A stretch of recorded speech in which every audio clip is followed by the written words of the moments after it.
All right, get ready for this one because it's a wild ride. We're diving into a story out of Guyana, and let's just say it's got all the makings of a financial thriller. Oh, this is going to be good, isn't it? You better believe it. We're talking about a high-ranking police official, whispers of money laundering, and a trail of money that just seems to keep growing. All right, you've got my attention. Lay it on me. So our main source is an article straight out of News Source Guyana, published on October 18th, 2024. The headline alone is enough to make your jaw drop. CECU reveals $500 million discovered in 9 bank accounts linked to Astorst. Commissioner Brutus, his wife, and toddler son. Okay, whoa, hold on. 500 million, 9 bank accounts, and a toddler is involved. Yeah. This is already sounding more like a movie plot than a news story. I know, right? It's like something out of a crime drama. But it's all very real, and it's got everyone wondering, how is this even possible? Exactly. Yeah. And that's what we're here to try and figure out. Exactly. So to set the scene, we're talking about Assistant Commissioner Calvin Brutus. He's a high-ranking officer in the Guyana police force, and he's at the center of this whole investigation. And leading the charge is, well, SOCU, the Special Organized Crime Unit. They're the ones who uncovered these, let's call them financial irregularities. Right. So think of SOCU as the financial crime specialists. They're like the forensic accountants of law enforcement. And if they're involved, you know it's got to be serious. Absolutely. So SOCU starts digging into Assistant Commissioner Brutus's finances, and bam, they stumble upon this massive fortune. We're talking a staggering $500 million spread across 9 different bank accounts. 9. See, that's what gets me. It's not just the amount of money, although, I mean, come on, $500 million is insane. But it's the fact that it was spread out like that. That's a huge red flag. Okay, I was just going to ask you about that. Why is that such a big deal? Is it, like, illegal to have multiple bank accounts? Well, no, not inherently. But when you're talking about these massive sums of money, and they're being shuffled between various accounts, especially those belonging to family members, that's when investigators start to get suspicious. Why is that? Well, it could be a sign of money laundering. Money laundering, huh? That sounds shady.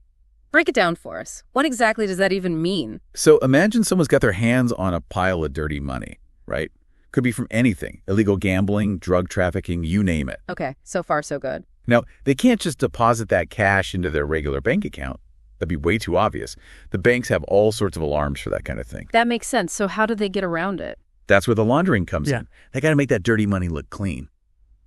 So they create this, like, elaborate web of transactions, bouncing money between shell companies, accounts in other people's names, even offshore accounts, all to make it virtually impossible to trace back to the original crime. So it's like they're putting their dirty money through a car wash, except instead of soap and water, it's fake companies and secret accounts, and it comes out the other end looking all shiny and legitimate. Pretty much, yeah. And in this case, with all these different accounts linked to Assistant Commissioner Brutus, his wife, even their toddler, it definitely raises those money laundering suspicions. It's kind of mind-blowing, really, and to think we're talking about some serious cash here. The article mentioned one company owned by Assistant Commissioner Brutus, Kitus General Contracting, had a balance of over $56.6 million. $56.6 million. That's more than some small countries have in their entire treasury. Right. And remember, the article said his police salary is just over $491,000 a year. See, that's what I don't get. How do you go from a respectable but not exactly extravagant government salary to having tens of millions of dollars in a company account? It just doesn't add up. Yeah, you'd think you'd notice an extra, $56 million lying around. Right. So that's a huge question investigators will be trying to answer. Where exactly did that money come from? And was it obtained legally? Because let's be honest, it's starting to smell like corruption.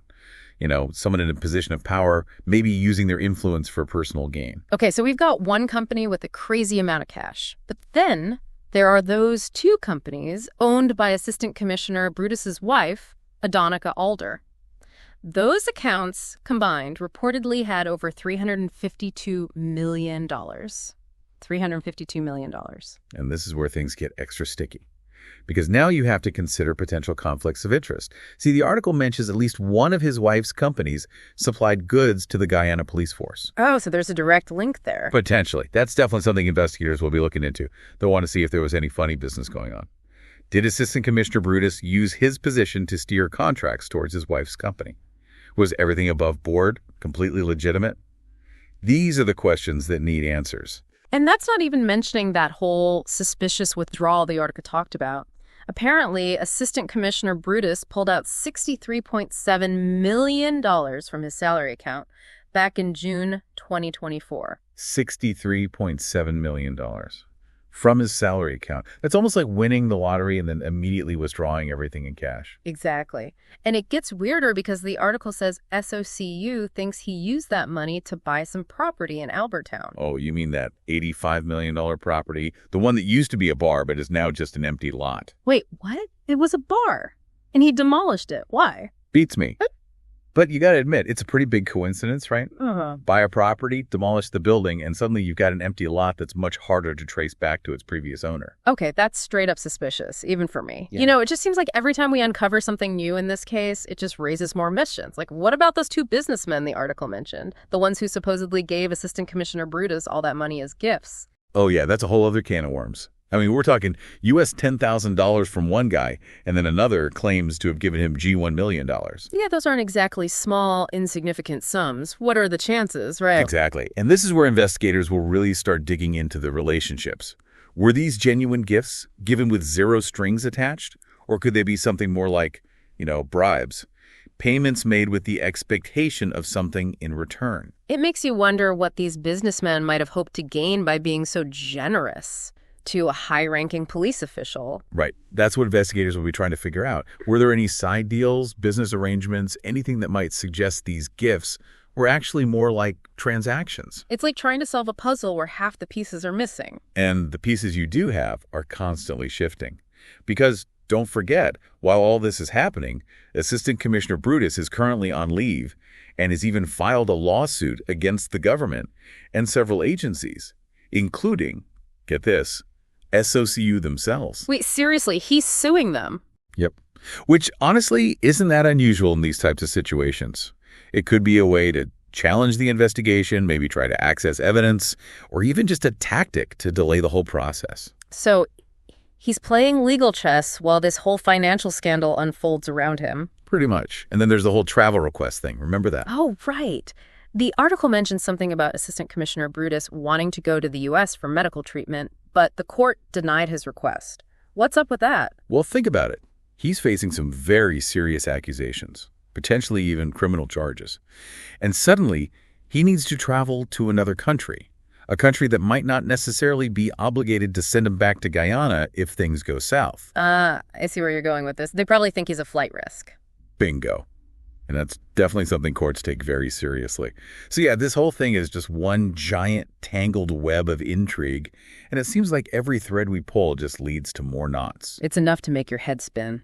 So what happens now? Where does this whole saga go from here? Well, for starters, SOCU will likely continue their investigation. They'll be following the money trail, looking for any inconsistencies, any suspicious transactions, anything that could shed light on where these millions of dollars came from. And what about Assistant Commissioner Brutus? What happens to him? Well, he'll have the opportunity to defend himself in court, present his side of the story, challenge any evidence brought against him. It's a legal process, and it'll take time to play out. So we just have to wait and see what happens? Essentially, yes. This is a real-life thriller unfolding right before our eyes, and we're all just along for the ride. This whole deep dive has been a wild ride, I gotta say. It really makes you think about the potential for corruption, especially within the institutions we trust to uphold the law. You said it. It really highlights the importance of transparency and accountability. No one, no matter how high-ranking or powerful, is above the law. We'll be keeping a close eye on this story as it develops, but for now, it leaves us all with this question. What do you think is the most crucial piece of this puzzle? The one thing that, if we could figure it out, might help unravel this entire mystery.